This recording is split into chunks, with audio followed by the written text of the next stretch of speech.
Hello, this is Shmuel Moshe, and you are listening to the Weekly Parashahcast Season 2, the show where I read the Tanakh and provide my own interpretations of what I think it all means. This week's Torah portion is for Parashat Shemini, falling on the 28th of Nissan, 5785, April 26th, 2025, and today's episode will be covering the last 4 chapters from the book of Shmuel, Samuel 1, starting with chapter 8 all the way through chapter 31. So let's go ahead and jump on in. As always, I'd like to remind everybody I'm not a professional scholar, just somebody who wanted to study the scripture. We'll go ahead and jump onto the English translation on Chabad.org if you'd like to follow along. Let's begin. Chapter 28, verse 1, Shmuel 1. And it was in those days that the Philistines gathered their camps together for warfare, to make a war upon Israel. And Achish said to David, "You shall know that you shall go out with me in the camp, you and your men." And David said to Achish, "Therefore you shall know what your servant will do." And Achish said to David, "Therefore I shall make you my bodyguard all the time." Now Samuel had died, and all Israel lamented him, and buried him in Ramah, and each one lamented him in his own city. Now Saul had abolished necromancers and those who divine with the Yidboa bone from the land. And the Philistines gathered, and came and encamped in Shunem. And Saul gathered all Israel, and they encamped in Gilboa. And Saul saw the camp of the Philistines, and he feared, and his heart trembled greatly. And Saul inquired of the Lord, and the Lord did not answer, neither by dreams, nor by the Urim, nor by the prophets.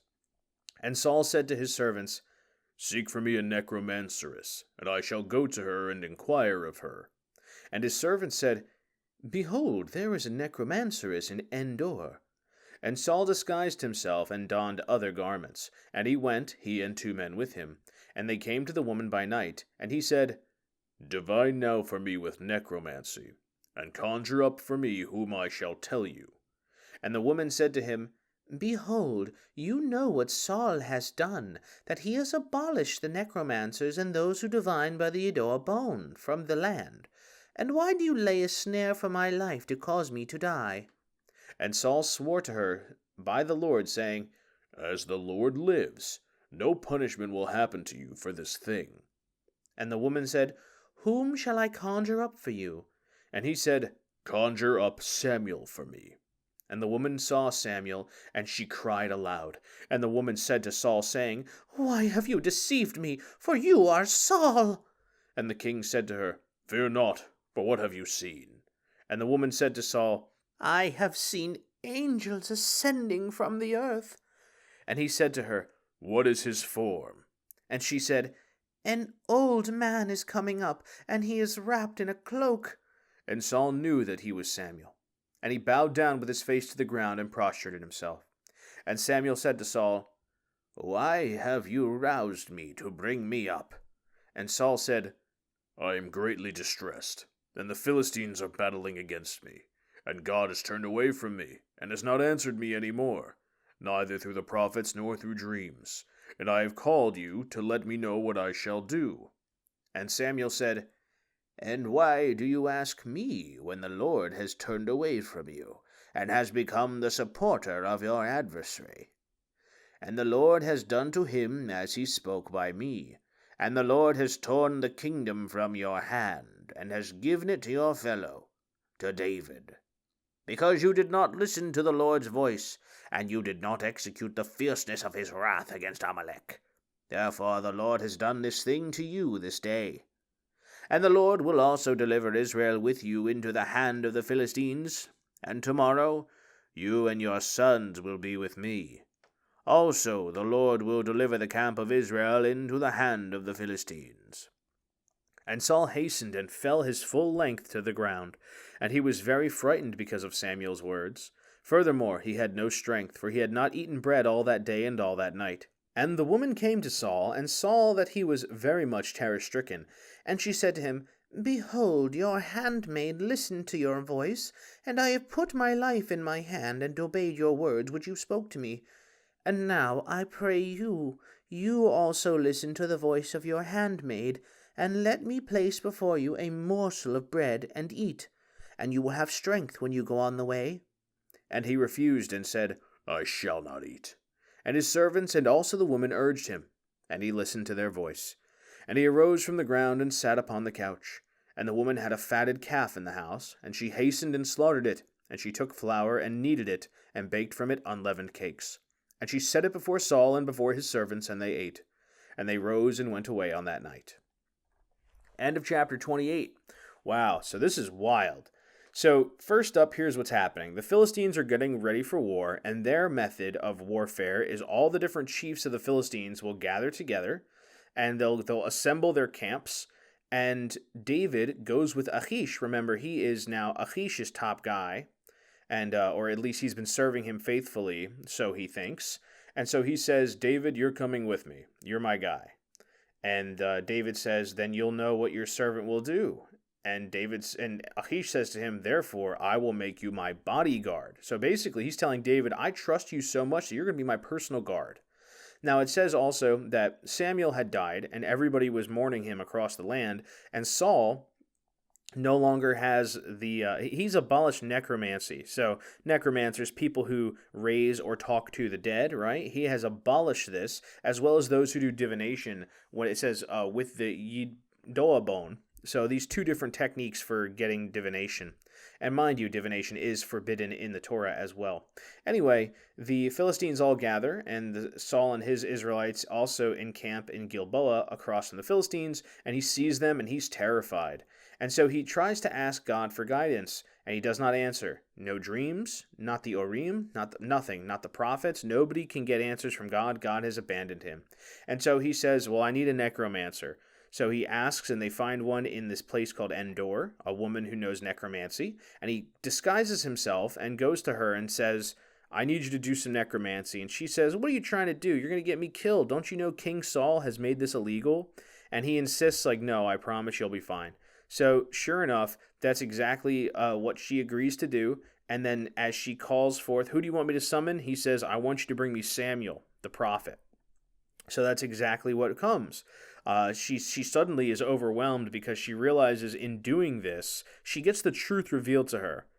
The person who's hired her for this job is the king himself. So now she's really like, oh my Lord, I am so screwed. Why would you do this? You're the king. Why would you set me up like this? And she's like, he says to her, don't be afraid. Just tell me what you saw. And she says, I see angels. I see angels ascending from the earth. And what does Samuel look like? He's wrapped in a robe. He's an old man. Okay, that's definitely him. Let me talk to him. So Samuel returns as a spirit. And he asks, why have you awakened me from the dead? What's going on here? And Saul basically tells him, I'm freaking out, man. I don't know what to do, and God won't answer me. I have no idea what I should do. Won't you tell me what to do? And Saul says to him, if God already abandoned you, why do you think I'm going to do any different? Like, what do you expect me to do? God already told you that he's left you. So that's exactly the situation. So let me tell you what's going to go down. Everything is going to go into David's hands. As for you, you and your sons are going to be in the afterlife with me very soon.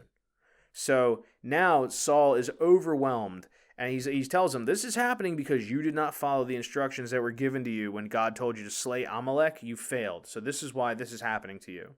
So in any case, you and Israel will be delivered to the Philistines, and that's going to be the end of that.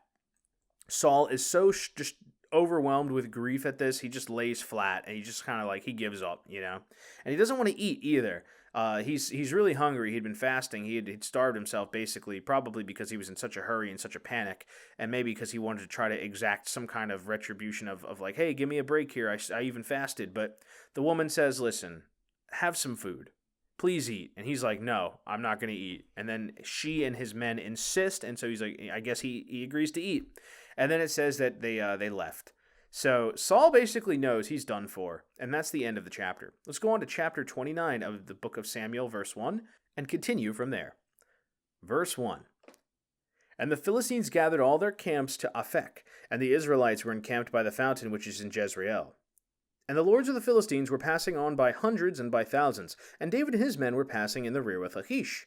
And the officers of the Philistines said, what are these Hebrews doing here? And Achish said to the officers of the Philistines, is this not David, the servant of Saul the king of Israel, who has been with me these days or these years?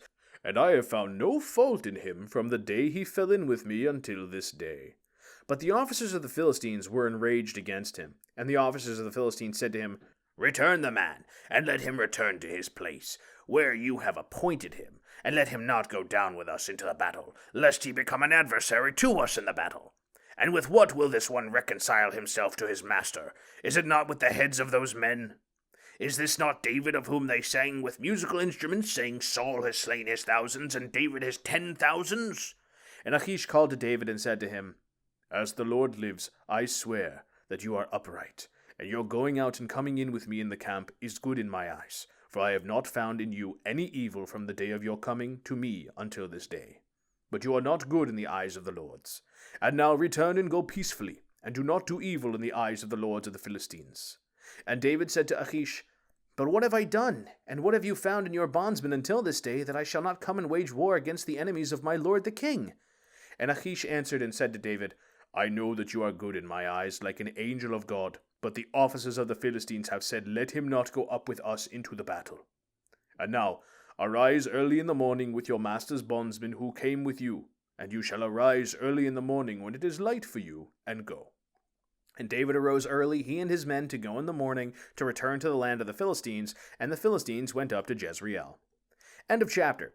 So here in chapter 29, it's a very straightforward situation. The Philistines are now gathered up in Aphek, as discussed, right? They all gather together before the war, and the Israelites are also there in Jezreel. And as the Philistines are passing on, and you know they've got hundreds and thousands of people, David is there in the rear with Prince Achish.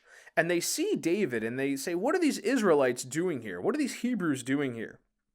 And Achish says, That's my guy David. He's been so great. He's my top guy.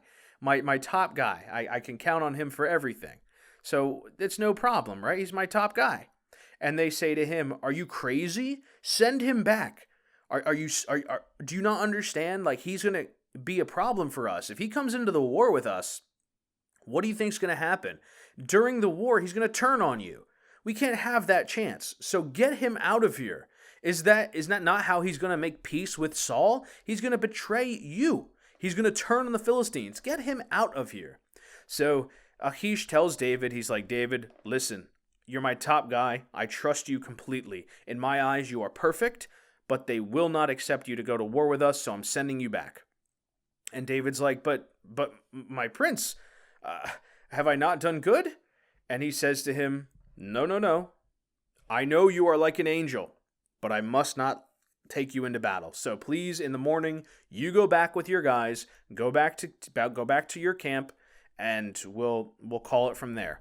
But know that I know you are a man of honor, you are an honest man, you have been wonderful, so know that I swear by you. But go ahead and leave this place and leave us to fight.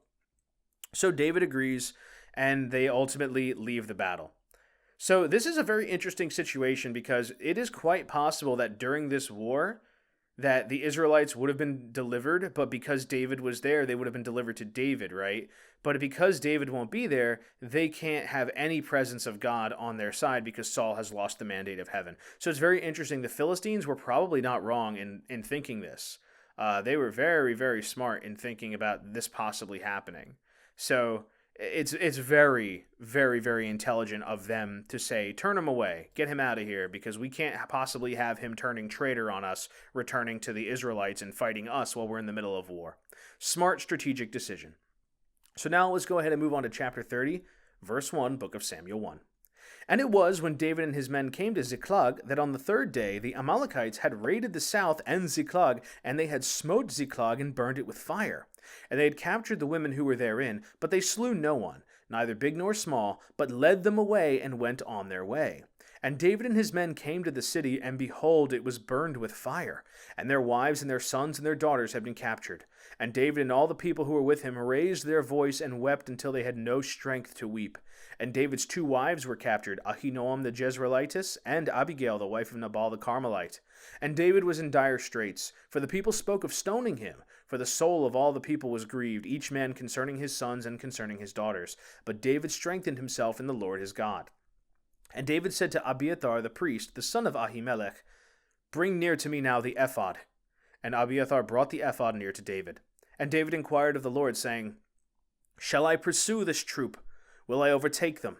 And he said to him, Pursue, for you shall overtake, and you shall rescue. And David went, he and 600 men who were with him, and they came to the brook Besor, and those who were left behind stayed. And David pursued, he and 400 men, and there remained 200 men who refrained from crossing the brook Besor. And they found an Egyptian man in the field, and brought him to David. And they gave him bread, and he ate, and they gave him water to drink. And they gave him a piece of cake of figs, and 2 clusters of raisins. When he had eaten, his spirit returned to him, for he had eaten no bread nor drunk any water 3 days and 3 nights. And David said to him, To whom do you belong, and from where are you? And he said, I am an Egyptian youth, a slave of an Amalekite man, and my master left me, for 3 days ago today I feel sick. We made a raid upon the south of the Kerethites, and upon that which belongs to Judah, and upon the south of Caleb, and we burned Ziklag with fire. And David said to him, Will you bring me to this troop? And he said, Swear to me by God that you will not put me to death, and that you will not deliver me into my master's hand, and I shall bring you down to this troop. And he brought him down, and behold, they were scattered over the entire landscape, eating and drinking and dancing because of all the great spoil which they had taken from the land of the Philistines and from the land of Judah. And David smote them from evening until evening, to their morrow, and no man of them escaped except 400 young men who rode on camels and fled. And David rescued all that the Amalekites had taken, and David rescued his 2 wives. And there was nothing missing to them, neither small nor great, neither sons nor daughters, nor anything which they had taken to themselves. David recovered everything. And David took all the sheep and the cattle. They led before those cattle and said, This is David's spoil. And David came to the 200 men who had refrained from going after David, and they had stationed them at the brook Besor, and they came out toward David and toward the people who were with him. And David approached the people and greeted them. Then every evil and unscrupulous man of the men who had gone with David spoke up and said, Since they did not go out with me, let us not give them of the spoil which we have rescued, but each man his wife and his children, and let them lead away and depart. And David said, Do not do so, my brethren, with that which the Lord has given us, and he guarded us and delivered the troop which came upon us into our hand. And who will listen to you concerning this matter? For as the share of him who goes down into battle, so is the share of him who stays with the luggage. They shall share alike. And it was from that day on that he made it a statute and an ordinance for Israel until this day. And David came to Ziklag, and sent of the spoil to the elders of Judah, to his friends, saying, Here is a present for you from the spoils of the enemies of the Lord. To those who were in Bethel, and to those who were in Ramoth of the south, and to those who were in Yatir, to those who were in Aroer, those who were in Sifmot, and those who were in Eshtemoa, and to those who were in Rachal, and to those who were in the cities of Jeharamelites, and those who were in the cities of the Kenites, and to those who were in Hormach, and those who were in Korashan, and to those who were in Atach, and those who were in Hebron, and to all the places which David and his men had frequented. End of chapter 30. So here we get a very dire situation. David had been marching with the Philistines, so now he comes back. Now on the 3rd day, while his people were in Ziklag, it turns out that the Amalekites had done some raiding. And when they raided, they took everyone prisoner. Now remember, the men are here all with David, right? So it's their wives and children that have been taken as hostages, plus whatever booty they've stolen.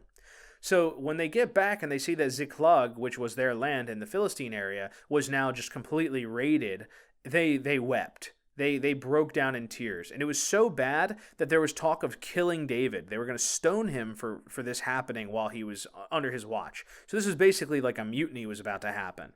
But nevertheless, the Lord prevails and protects David, and he asks his top priest guy, Abiathar, son of Ahimelech, he says, bring me the ephod. They're going to start doing some divination by asking God, right? So it's not divination, it's more like asking and making the petition to God. Do we pursue? And God tells him, oh yeah, baby, go get him.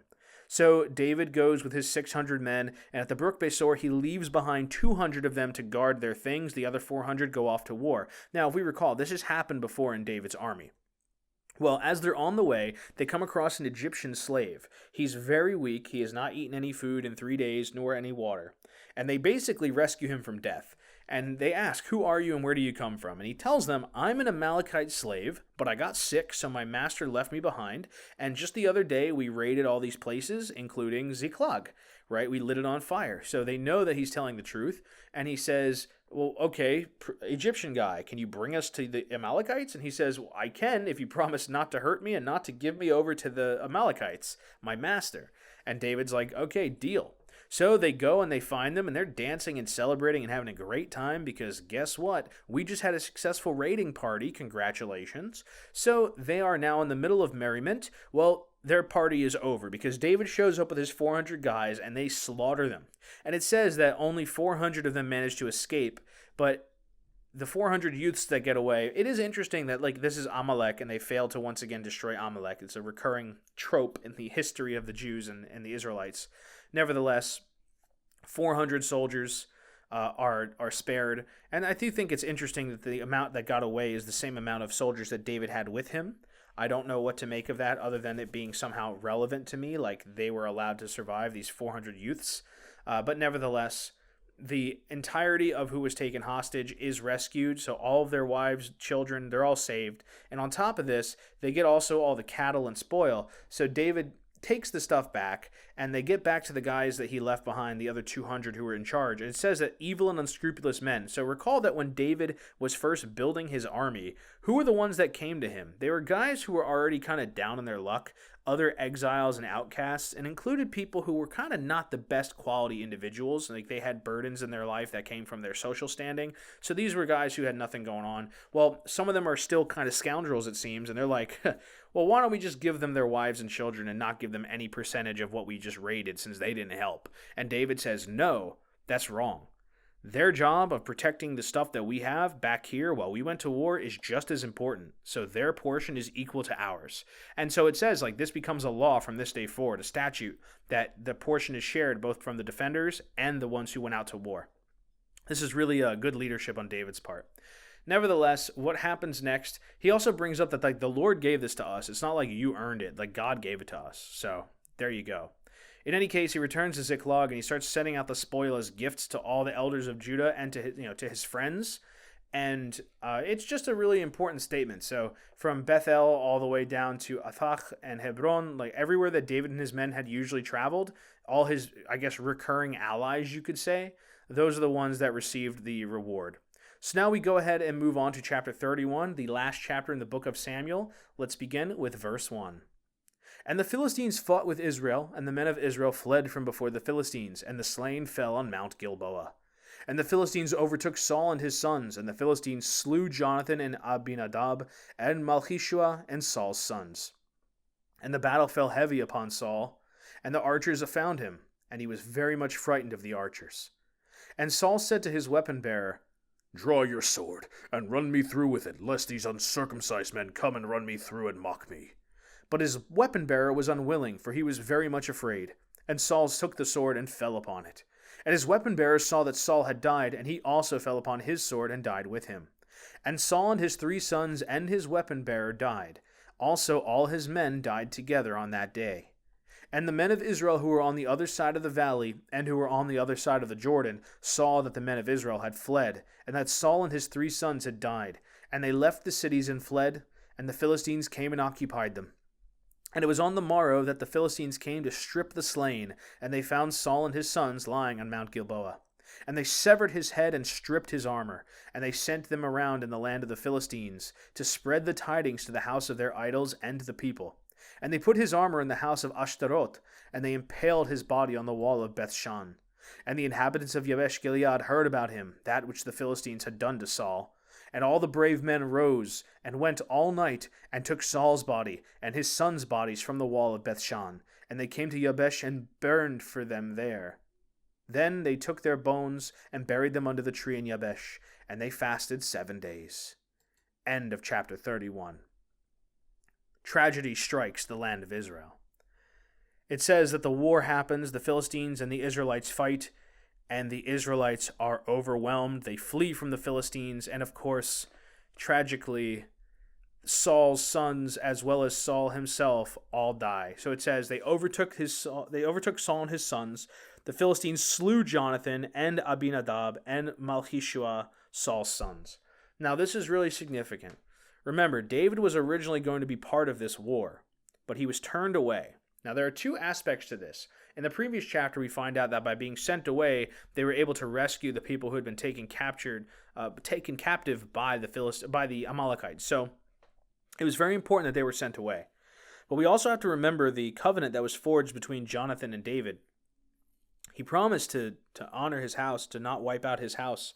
And Jonathan had truly hoped to be able to be his viceroy. But we see here the tragedy happens. Jonathan has died, and along with Abinadab and Malchishua. It's really a tragedy. It's a great loss, particularly Jonathan, with his loyalty to David and the many covenants and oaths that they swore. It's sad that Jonathan was doomed, but unfortunately, this is Saul's doing. Had he not cursed Jonathan that day when he ate the honey, he might have been the survivor. But nevertheless, they were all wiped out in this battle. And it's quite terrible. Well, Saul realizes he's losing, and he's terrified, and he basically tells his weapon bearer, he says, I need you to kill me so that they can't kill me. Because if they get me, these uncircumcised, these Philistines, they're going to make a mockery of me. But if I'm dead before they get to me, then it'll be better. But his weapon bearer is just too afraid to do it, so he kills himself. And then the weapon bearer realizes Saul just killed himself, and so he kills himself too. Nevertheless, the Philistines, they chase after the Israelites who fled. Everyone who's on the other side of the valley, they basically abandon this side of the Jordan, and they skedaddle. The Philistines move in and they start occupying those cities. Then they go and they start picking the remnants of the battlefield. So this is what you do after war, right? The winning side goes and loots the bodies. And what do they find? Oh, well, look at that. It's King Saul.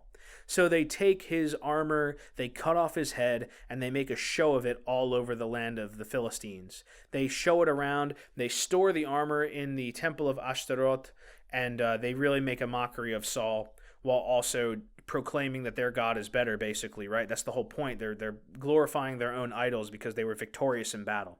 Mind you, they don't know that Saul lost the mandate of heaven, so they really didn't beat the God of Israel. They just beat some guy who was still holding the crown. What's also a very interesting note, I guess I should make about that, right? People can claim to be the king, or you can claim to represent Israel, but that doesn't necessarily mean you're telling the truth. The mandate of heaven is so important, so somebody can claim to represent the Jews or represent Israel or whatever, but that doesn't mean they're telling the truth.